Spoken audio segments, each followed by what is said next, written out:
প্রিয় দর্শক, আসসালামু আলাইকুম ওয়া সুন্নাহ জোন চ্যানেলে আরও একটি নতুন ভিডিওতে আপনাকে স্বাগতম। চলুন ভিডিওটির মূল পর্বে যাই। পৃথিবীর সবচেয়ে বড় প্রবলেমটা হলো মানুষ তার নিজকে নিয়ন্ত্রণ করতে পারে না। এটা পৃথিবীর সবচেয়ে বড় প্রবলেম। তুমি তোমার নিজকে নিয়ন্ত্রণ করা শেখো, তোমার নিজকে নিয়ন্ত্রণ করা শেখো। অপ্রয়োজনীয় কথা বলা থেকে তোমার নিজকে তুমি রক্ষা করো। আমি হাদিসের এই কথা দিয়ে শুরু করেছিলাম, মিন হুসনি ইসলামিল মারই তারকুহু মা লা ইয়ানি। একজন মুসলিমের তার দ্বীনের শ্রেষ্ঠত্ব হচ্ছে যে অপ্রয়োজনীয় জিনিস থেকে সে তার নিজকে বিরত রাখে। আচ্ছা, একজন মুসলিম কি নামাজ না পড়ে থাকতে পারে বলেন তো? একজন মুসলিম যদি সবচেয়ে প্রোডাক্টিভ হতে হয় তাহলে তাকে কি করতে হবে বলেন তো? সালাত আদায় করতে হবে। নামাজ যারা পড়েছে তাদের চেয়ে প্রোডাক্টিভ এই পৃথিবীতে আর কেউ হতে পারে না, বিশ্বাস করুন। তাদের চেয়ে প্রোডাক্টিভ কেউ হতে পারে না। আপনি এই যে আমি এখন বললাম, আপনারা কিছুক্ষণ পরে বাসায় গিয়ে ইন্টারনেটে সার্চ দেবেন এই পৃথিবীর এই সময়ের সবচেয়ে সফল মানুষদের তালিকা। আপনার যদি সফল মানুষদের তালিকার কথা বলা হয়, আপনি নিশ্চয়ই ওয়ারেন বাফেটের কথা বলবেন, অথবা কি মার্কস জাগারবার্গের কথা বলবেন, তাই না? অথবা এরকম প্রচুর পরিমাণ সম্পদের মালিক যারা, তাদের নাম বলবেন না? ওরা দেখেন তো ওদের দিনটা কখন শুরু করে, ওদের সকালটা ওরা কখন শুরু করে, একবার দেখবেন 9টা পর্যন্ত ঘুমিয়ে, যদি ভোর যদি 5টায় হয় তাহলে ওরা হয় 3:30 অথবা 4টায় তারা ঘুম থেকে উঠে যায়। এরপর থেকে দে স্টার্ট দেয়ার ওয়ার্কিং। এই পৃথিবীর সবচেয়ে উন্নত জাতি এর মধ্যে একটা জাতি হলো জাপান, তাই না?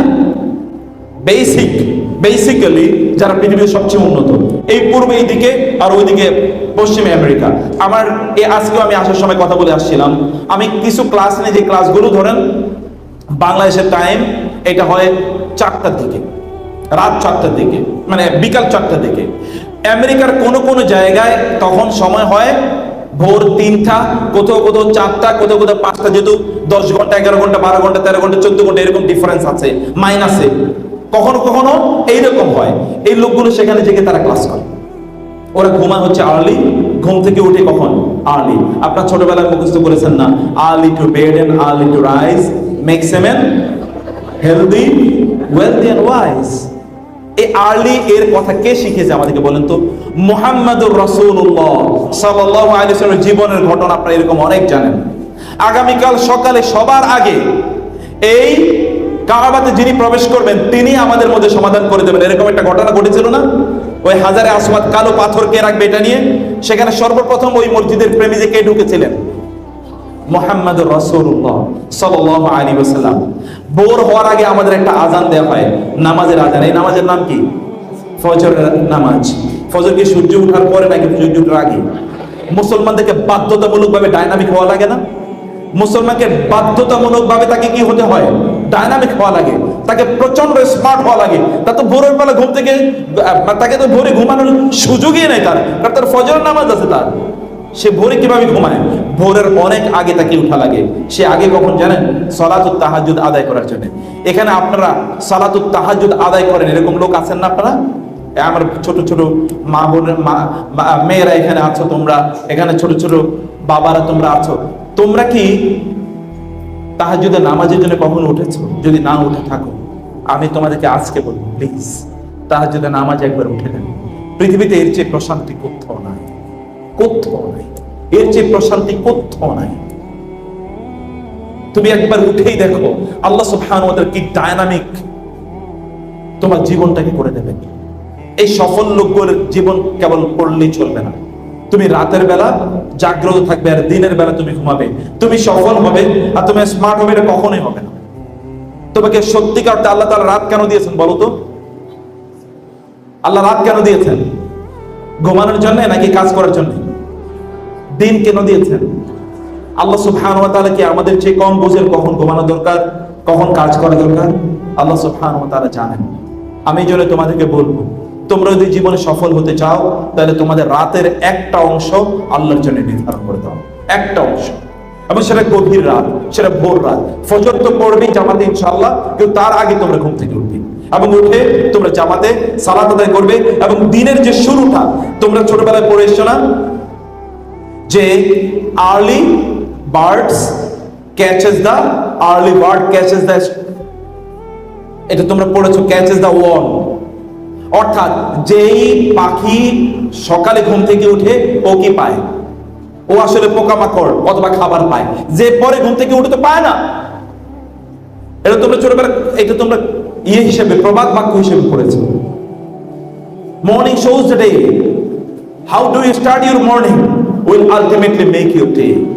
তুমি তোমার সকালটা কিভাবে শুরু করেছো, তোমার দিনটা কিন্তু তুমি এভাবেই তৈরি করো। সকালে তুমি অলস হয়ে, আমরা কবি নজরুল আমাদেরকে বলে গিয়েছেন, তোমার ছেলে জাগলে মাগো রাত পোহাবে তোকে। এটা কবি নজরুল শুধুমাত্র ভোরের জাগার কথা তিনি বলেননি, তিনি বলেছেন এই যে তোমরা যদি না জাগো কখনো, তাইলে এই যে এই যে অমানিসার যে রাতের অন্ধকারের মধ্যে যে আমরা আছি না, গোটা জাতি অথবা গোটা মানব জাতি অথবা মুসলিম উম্মাহ, এখান থেকে বাঁচার কোনো উপায় নাই।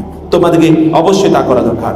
এবং তৃতীয়ত হচ্ছে, আমি তোমাদেরকে বলবো যে অন্যের প্রতি শ্রদ্ধাশীল হওয়া, ছোটদেরকে স্নেহ করা, বড়দেরকে সম্মান করা, এবং এর জন্য বেশি বেশি দরকার সালামের প্রচলন। তোমরা কি সবাইকে সালাম দাও বলো তো? আজকে দিকে আমরা শপথ করতে পারি, সকল ফ্রেন্ডদেরকে আমরা দেখলে প্রথম যে কথাটি হবে তা হলো সালাম। রাসূল সাল্লাল্লাহু আলাইহি ওয়াসাল্লাম বললেন যে তোমরা ইবদাউ বিস সালাম, তোমরা শুরু করো কি দিয়ে? সালাম দিয়ে। দেখলে কেমন আছো বন্ধু, এটা বলবো নাকি আসসালামু আলাইকুম? কি বলবো বলো তো? Want to become smart? Just start with সালাম। আচ্ছা, হাই এটা কি কোনো মুসলমানের সংস্কৃতি বলো তো? এটা কি কোনো মুসলমান হাই বলতে পারে প্রথমে? নেভার। মুসলমান কি বলতে হবে? আসসালামু আলাইকুম ওয়া রাহমাতুল্লাহ। তোমরা কি এগ্রিড? সত্যি হাত তুলে বলো তো। তাহলে কি করবে তোমরা একজন আরেকজনকে দেখলে? আচ্ছা, বাসায় ঢোকার পরে প্রথম সালাম দিয়ে তোমরা বাসায় ঢোকে এরকম কয়জন আছো বলো? মাশাআল্লাহ, হাত কম দেখছি কিন্তু তারপরে হাত আছে। বাসায় ঢোকার আগে আচ্ছা আসসালামু আলাইকুমের অর্থ কি? আপনার উপর শান্তি বর্ষিত হোক। তোমার বাবা মার চেয়ে আর কার জন্য তুমি বেশি কল্যাণকামী হবে বলো তো? তোমার বাবা মার চেয়ে কার জন্য তুমি অনেক বেশি কল্যাণকামী হবে? তোমার বাবা মার জন্য কি তুমি দোয়া করবে না? আসসালামু আলাইকুম এর চেয়ে ভালো দোয়ার কি আছে? তোমার বন্ধুর জন্য তুমি কল্যাণকামী হবে না? তুমি আসসালামু আলাইকুম এর চেয়ে ভালো দোয়া তার জন্য কি আছে? তুমি কল্যাণকামী হও তার জন্য। তুমি তাকে সালাম দিয়ে তার সাথে তুমি তোমার সময়টাকে শুরু করো। তুমি তাকে আসসালামু আলাইকুম এটাই তুমি বলো। আমি বলেছি টেলিভিশন দেখা ছেড়ে দেয়া। আমি বলেছি তোমাদের অপোজিট জেন্ডারদের সাথে রিলেশন হারামের পর্যায়ে নিয়ে আসো। আমি তোমাদেরকে বলি, তোমাদেরকে আবারও বলে চাই, হার্ভার্ড ইউনিভার্সিটি পৃথিবীর 1 নম্বর ইউনিভার্সিটি না? নাম শুনেছো তোমরা? এই ইউনিভার্সিটি কোথায় বলো তো? কোথায়? আমেরিকাতে। হার্ভার্ড ইউনিভার্সিটি পৃথিবীর 1 নম্বর ইউনিভার্সিটি। এই ইউনিভার্সিটি থেকে আমেরিকার বহু প্রেসিডেন্ট হয়েছে, সর্বশেষ বারাক ওবামা হার্ভার্ড ইউনিভার্সিটির ছাত্র। এরা প্রেসিডেন্ট তৈরি করে, এই ইউনিভার্সিটিগুলো সত্যিকার বুদ্ধিজীবী প্রেসিডেন্ট তৈরি করে। যাই হোক, আমি বলছিলাম এই হার্ভার্ড ইউনিভার্সিটি অথবা অক্সফোর্ড ইউনিভার্সিটি এটা পৃথিবীর সেরা ইউনিভার্সিটির অন্তর্ভুক্ত, তালিকাভুক্ত। এই ইউনিভার্সিটির কথা আমি তোমাকে বলছি। হার্ভার্ড ইউনিভার্সিটির একটা গবেষণায় দেখা গিয়েছে ওই ইউনিভার্সিটির সেরা ছাত্র তারাই যারা অপোজিট জেন্ডারদের সাথে অবৈধ রিলেশন তারা তৈরি করে না। এটা স্ট্যাটিস্টিক্স, গবেষণার কথা বলছি। গবেষণায় তারা দেখিয়েছে those who are not maintaining illicit illegal relation with the opposite gender, they are the best student, most successful student, highly performing student in these universities. তোমরা কি হাইলি পারফর্মিং হতে পারো না? হতে চাও না? হতে চাও কিনা? তুমি অন্যের সাথে গল্প করে যে সময়টা কাটাবে, এই সময়টা তোমার পড়াশোনার মধ্যে তুমি কাটাও না। তোমার তো পরবর্তী জীবন ভালো হওয়া দরকার, তাই না? পরবর্তী জীবন তোমার ভালো। এখানে যারা আছে তোমরা মাশাআল্লাহ সবাই বড়, এই জন্য আমি এই কথাগুলো বলছি। যদিও এই কথাগুলো সবসময় পাবলিক বলা যায়ও না। তোমরা বড় এবং তোমাদেরকে এখন একটা সেন্সিটিভ এইজে তোমরা আছো। তোমরা প্লিজ এই সময়টাকে তোমরা এগুলোতে কাটিয়ে দেবে না। তোমাদের আল্লাহর সাথে সম্পর্কটা বিল্ড আপ করো। মাল্লাহুল মাওলা ফালাহুল কুল, আরবিতে বলা হয় আল্লাহকে যদি তোমার পক্ষে রাখতে পারো, গোটা পৃথিবী তোমার কাছে এসে আত্মসমর্পণ করবে ইনশাআল্লাহ। পৃথিবীর সবচেয়ে বড় প্রবলেমটা হলো মানুষ তার নিজকে নিয়ন্ত্রণ করতে পারে না। এটা পৃথিবীর সবচেয়ে বড় প্রবলেম। তুমি তোমার নিজকে নিয়ন্ত্রণ করা শেখো, তোমার নিজকে নিয়ন্ত্রণ করা শেখো। অপ্রয়োজনীয় কথা বলা থেকে তোমার নিজকে তুমি রক্ষা করো। আমি হাদিসের এই কথা দিয়ে শুরু করেছিলাম, মিন হুসনি ইসলামিল মারই তারকুহু মা লা ইয়ানি। একজন মুসলিমের তার দ্বীনের শ্রেষ্ঠত্ব হচ্ছে যে অপ্রয়োজনীয় জিনিস থেকে সে তার নিজকে বিরত রাখে। আমি তোমাদেরকে একটা ফর্মুলা বলে যাই, তোমরা কতটুকু ইংরেজি জানো আমি জানি না, কিন্তু আমি বিশ্বাস করি গিয়াসউদ্দিন স্যার যে স্বপ্ন দেখেন তোমরা অনেক স্মার্টলি ইংলিশ বলবে, এটা স্যার নিশ্চয়ই সেভাবে এখানকার আয়োজন করেছেন। এবং তোমাদের নিজেকে আমি ইংরেজি ভাষা শিখলে তুমি অনেক ভালো চাকরি পাবে এবং লোকেরা তোমাকে বলে ইজ স্মার্ট, ভেরি স্মার্ট, আমি এই জন্য বলছি না। তুমি যদি ভাষা শেখো, কমপক্ষে তুমি এর মাধ্যমে মানুষের কাছে মানবতার মেসেজগুলো কমিউনিকেট করতে পারবে। মোস্ট অফ দ্য পিপল, যেহেতু এটা international language, it has become common day language, এটা এখন কমন প্লেস ল্যাঙ্গুয়েজ হয়ে গেছে, প্রত্যেকেই কিছু না কিছু বুঝে। অতএব এর মাধ্যমে তুমি মানুষের কাছে দাওয়াতি কথাগুলো তোমরা মানুষের কাছে পৌঁছাবে, দিনের কথাগুলো মানুষের কাছে পৌঁছাবে। এই জন্যে তুমি ভাষাটি শিখবে। আমি তোমাদেরকে বলি, যদি তোমরা কমপক্ষে এই তথাকথিত আনপ্রোডাক্টিভ ওয়ে থেকে তোমাদের সময়কে ডেইলি 1 ঘন্টা কাট অফ করো, কাট অফ করে যদি তোমরা এই ভাষা শেখার জন্য ব্যবহার করো, তোমরা, আমি গ্যারান্টি দিচ্ছি তোমাদেরকে, তোমরা 6 মাসের মধ্যে ইংরেজি ভাষার জাহাজ হয়ে যেতে পারবে ইনশাআল্লাহ। এটা কি হওয়া সম্ভব না বলো তো? 6 মাসে প্রতিদিন যদি 1 ঘন্টা হয়, তাহলে 1 মাসে কয় ঘন্টা বলো তো? 30 ঘন্টা। 6 মাসে কয় ঘন্টা? 3 6 18, 180 ঘন্টা। 180 ঘন্টা লাগে না কোন একটা ভাষাতে দক্ষতা অর্জন করার জন্য।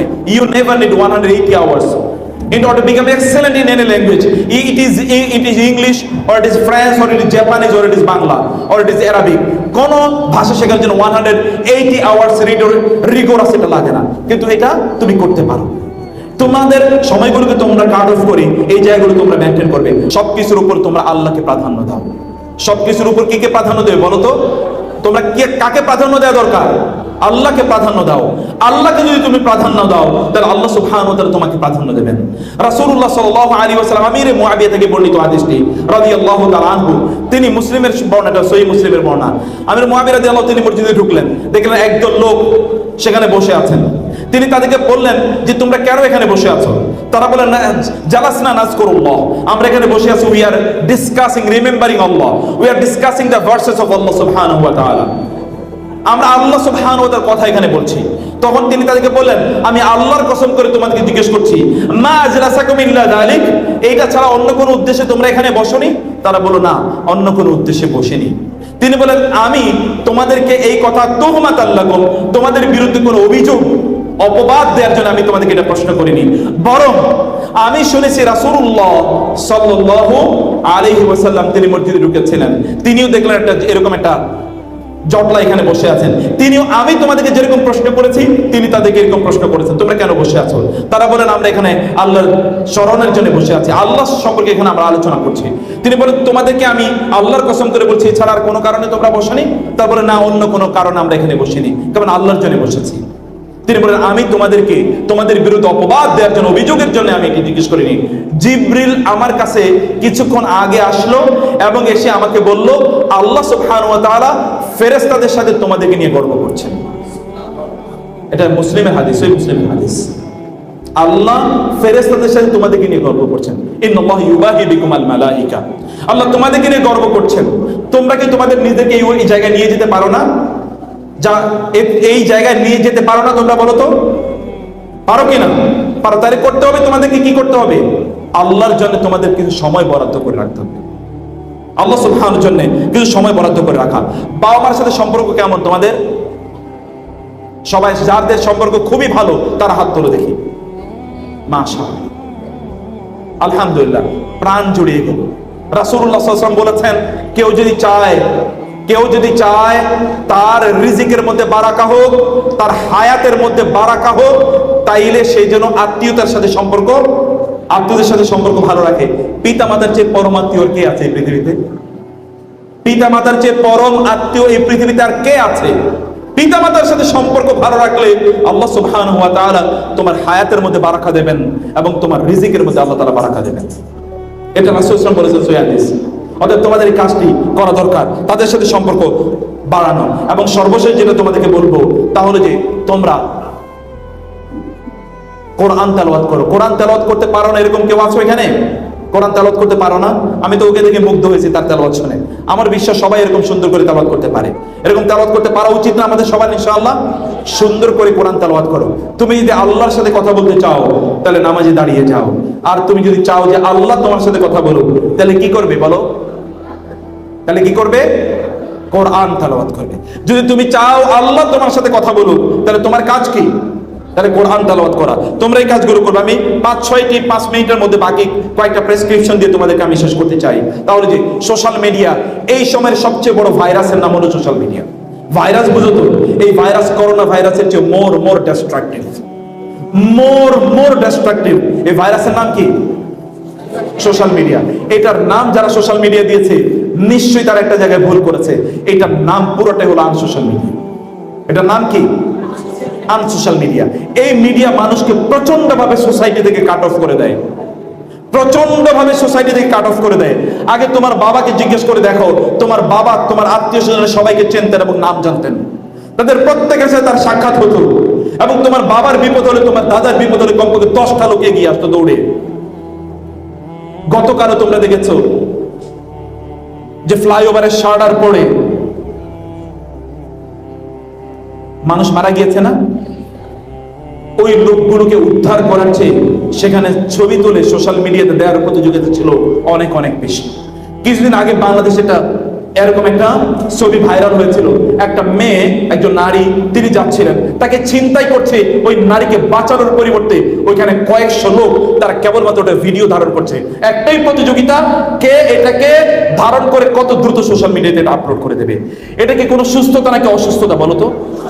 এটা একটা চরম অসুস্থতা, একটা চরম অসুস্থতা। এই অসুস্থতা আমাদেরকে তথাকথিত সোশ্যাল মিডিয়া বানিয়ে দিয়েছে, অ্যাডিক্টেড বানিয়ে দিয়েছে। মনে রাখবে, অ্যাডিকশন কেবলমাত্র মাদক দ্রব্যের মাধ্যমে হয় না, অ্যাডিকশন কিন্তু আরো অন্যান্য মাধ্যমে হয়। এখনকার সবচেয়ে বড় অ্যাডিকশন এর নাম হলো সোশ্যাল মিডিয়া। মানুষগুলো মাতালের মতো হয়ে যায়। তোমরা দেখবে যে এরকম হাজার ঘটনা, পাশাপাশি দুজন বসে তারা বাসে হতে বা যাচ্ছে বা প্রাইভেট পাবলিক কোনো তারা ট্রান্সপোর্টে তারা যাচ্ছে, 5 ঘন্টা 6 ঘন্টা দুজন পাশাপাশি বসে আছে, একটা শব্দ দুজন মাঝে বলে না।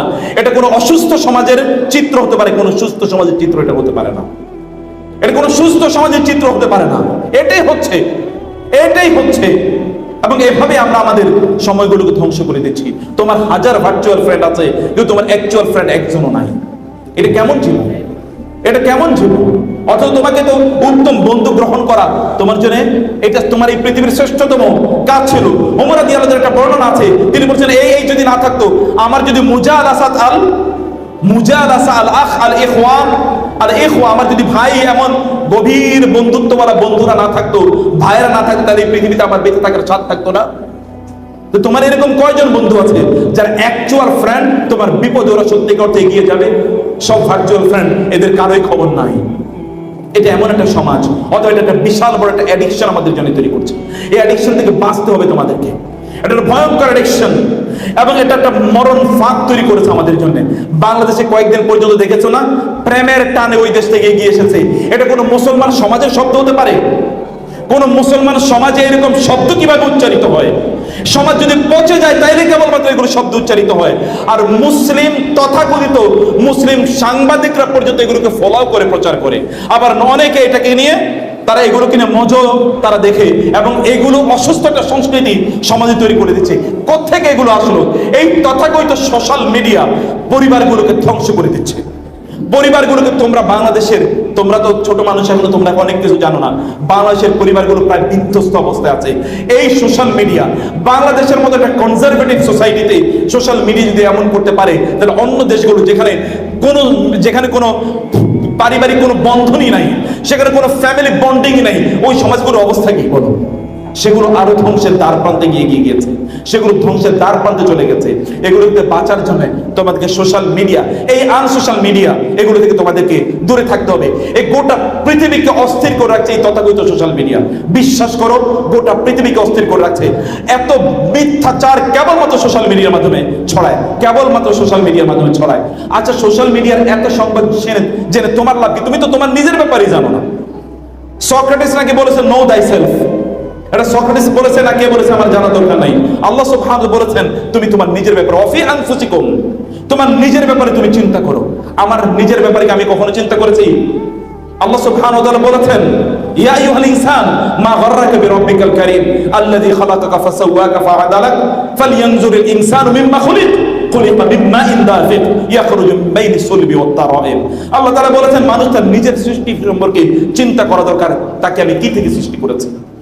আমি তাকে কি থেকে সৃষ্টি করি তুমি তো তোমার নিজেরই জানো না। তুমি গোটা পৃথিবী জেনে তোমার লাভ কি? অন্য কোথায় কি হচ্ছে না হচ্ছে এটা জেনে তোমার লাভ নাই। তোমার পূর্বপুরুষদেরকে, তোমার দাদা যদি বেঁচে থাকে, দাদি যদি বেঁচে থাকে, নানা বেঁচে থাকলে, নানি বেঁচে থাকলে তাদেরকে একবার জিজ্ঞেস করে দেখো তাদের লাইফটা কেমন গেছে। তারা প্রচন্ড শান্তির মধ্যে, প্রশান্তির মধ্যে তারা কাটিয়েছে। কিন্তু এখন কোনো শান্তি নাই। তার মানে কি তুমি মিডিয়ার পার্ট হবে না? সোশ্যাল মিডিয়াকে তুমি নিয়ন্ত্রণ করবে না? করবে, করবে, অবশ্যই করবে। তা কি জন্য? তা তোমার কল্যাণের জন্য। For the sake of, for example spreading Islam, আমরা সোশ্যাল মিডিয়া ব্যবহার করি। কিন্তু আমি তোমাদেরকে এখানে যারা আছো তোমাদেরকে আমি বলে যাই, আর বলা হয়, আরবরা বলে ইউরাফুর রাজুল বিসদিকিহি, ইংরেজিতে বলা হয় a man is known by the company he keeps. তোমার বন্ধুদের মাধ্যমে তুমি পরিচিত হবে। আমি তোমাদেরকে বলি তোমাদের ফেসবুকের প্রোফাইলটা আমাকে বলে দিও, একবার বলো, আমি প্রোফাইলটা দেখে বলে দেবো তুমি কেমন চরিত্রের মানুষ। আর কিচ্ছু বলা লাগবে না আমাকে। তুমি গত 20 দিন তোমার ফেসবুকে কি লিখেছো, কি বলেছো, এটাই বলে দাও what sort of personality you are. তুমি কেমন মানুষ, কেমন ব্যক্তিত্ব, এটা তারই প্রমাণ করে।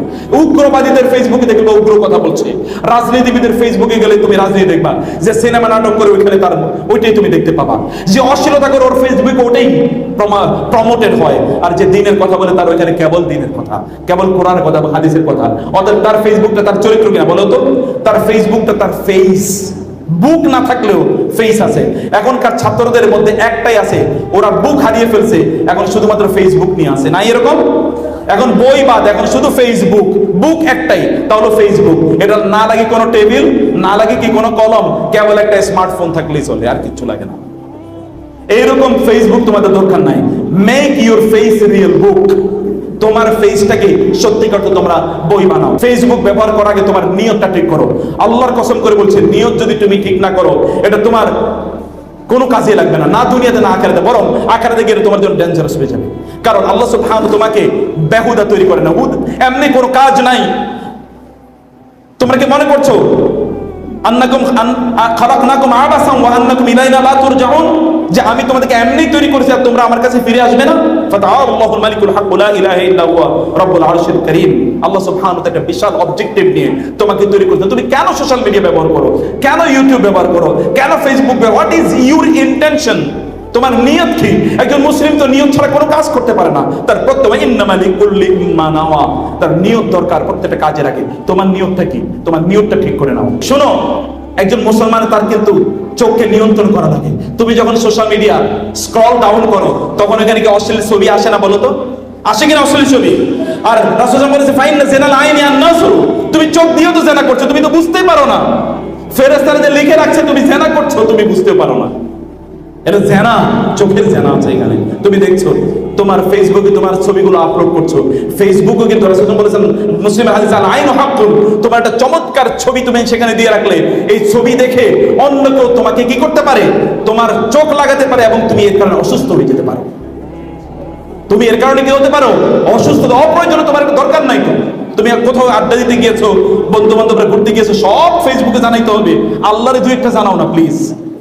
Communicate with Allah rather than with the people. তোমার 10টা 50টা 1000 10,000 10 কোটি লাইক করলে তোমার লাভ কি? এই পৃথিবীতে বহু লাইক খোর আছে, আমি তাদেরকে জানি। আল্লাহ সুবহানাহু ওয়া তাআলার দৃষ্টি তারা এত এত ঘৃণিত যে জাহান্নামের সর্বনিম্ন জায়গায় ওদেরকে পাঠাইলো। জাহান্নামের কি? জাহান্নামের লস, জাহান্নাম চাইবে না যে আমি এদেরকে পাই। জাহান্নাম বলবে এদেরকে আমার কাছ থেকে দূরে সরানো। এরকম লোকের লাইকের অভাব নাই, আছে না এরকম? তুমি সিনেমা নাটক যারা করে, অশ্লীলতা যারা করে, দেখবা লাইকের অভাব নাই। তুমি এত লাইক, আল্লাহ সুবহানাহু কয়টা লাইক দিচ্ছেন তোমাকে, তার পিছনে তুমি ঘুরো। মানুষ লাইক দিলে তোমার লাভ কি? মানুষ তোমার পক্ষে কমেন্ট করলে লাভ কি? আল্লাহ তোমার পক্ষে কতটুকু কমেন্ট করছে? রুব্বা মারুফিন ফিস সামা মাজহুলিন ফিল আরদি ওয়া রুব্বা মাজহুলিন ফিল আরদি মারুফুন ফিস সামা। অনেক লোক আছে দুনিয়ার কেউ চেনে না, কিন্তু আল্লাহ তাআলা তাকে চেনেন, আসমানবাসীরা তাকে চেনে। অনেক লোক আছে দুনিয়ার সবাই তাকে চেনে, কিন্তু আল্লাহর আসমানে যারা আছে কেউ তাকে চেনে না। তুমি কি এমন মানুষ হতে চাও? না তুমি এমন হতে চাও যে তোমাকে কেউ চেনুক না চেনুক, কমপক্ষে তোমার রব তোমাকে চেনে এবং ফেরেশতারা তোমাকে চেনে, এটি তোমার জানা দরকার। আমি লাস্ট আবারও তোমাদেরকে বলি, আমার এখানে আমার মেয়ে এবং ছেলেদের তুল্য তোমরা প্লিজ এই সোশ্যাল মিডিয়াকে তোমরা হারাম কাজে ব্যবহার করো না, হারাম রিলেশন তৈরি করার জন্য তোমরা এটাকে ব্যবহার করো না প্লিজ। অপ্রয়োজনীয় কথা বলার জন্য এটা ব্যবহার করো। ফেসবুকে তোমার মনে কষ্ট, ফেসবুকে একটা পোস্ট দিলা, এই পোস্ট কাকে তুমি শুনাই দাও? মহান আল্লাহ যদি তোমার উপর অসন্তুষ্ট হয়ে যান, তুমি আমাকে বলে না, এটাও কিন্তু শিরক হতে পারে। আমি বলে গেলাম, এখানে বড় শেখ বসে আছেন, তুমি আল্লাহকে শোনালে না অন্য মানুষকে শুনি, অন্য মানুষের কাছ থেকে সিম্পথি পেতে চাও, আল্লাহকে তুমি চাইলে না। ওয়া আন্নাল মাসাজিদা লিল্লাহি ফালা তাদউ মা আল্লাহি আহাদা আম্মা ইউজিবুল মুত্তাররা ইযা দাআহু ওয়া ইয়াকশিফুস সু ওয়া ইয়াজআলুকুম খুলাফা আল আরদ ইলাহুম মা আল্লাহ। আল্লাহ ছাড়া তুমি কার সাহায্য চাও? সাহায্য তো করবেন তোমাকে আল্লাহ। তোমার কষ্টের কথা তুমি আল্লাহকে বলতে পারলে না, তুমি আল্লাহকে বলার আগে অন্য কাউকে বলো। তোমার ঈমান আসলে ইসলাম কোথায়? এগুলো কিসের ঈমান, কিসের ইসলাম? এগুলো কোনোটাই না। তুমি মানুষের কাছে দোয়া চাইতে পারো, that is a different issue, but you should seek the support of your lord first. তোমার রবের সাপোর্ট তোমাকে প্রথম চাওয়া দরকার এবং তার কাছে তোমাকে প্রথম ধারণা দেওয়া দরকার। অনেক ইস্যু ছিল আলোচনা, আমি কয়েকটি জায়গা থেকে ক্ষুদ্র ক্ষুদ্র কথা তোমাদেরকে বললাম। তোমরা এগুলোতে সবকিছুতে এগ্রিড তো নাকি? আমি সবাই কথা বলতে হবে, আমি কোরআন হাদিসের বাইরে কিচ্ছু বলি নাই। এগুলো সবকিছুতে এগ্রিড তো ইনশাআল্লাহ? এগুলো সব মেনে চলবে তো ইনশাআল্লাহ? তোমরা এমন মা হও যাদের পেট থেকে ওমর ইবনে আব্দুল আজিজরা জন্ম নেয়। তোমরা এমন বাবা হও যাদের পেট থেকে আব্দুল্লাহ ইবনে ওমর অথবা আব্দুল্লাহ, যাদের ইয়ে থেকে, যাদের ঔরস থেকে আব্দুল্লাহ ইবনে ওমর অথবা আব্দুল্লাহ ইবনে আব্বাসদের জন্ম হয়। এমন তোমরা হতে পারো না? হতে পারো কিনা ইনশাআল্লাহ? আল্লাহ সুবহানাহু তোমাদেরকে এভাবে কবুল করে নিন, আমিন। هذا وصلى الله سبحانه وتعالى نبينا محمد وعلى آله وسلم।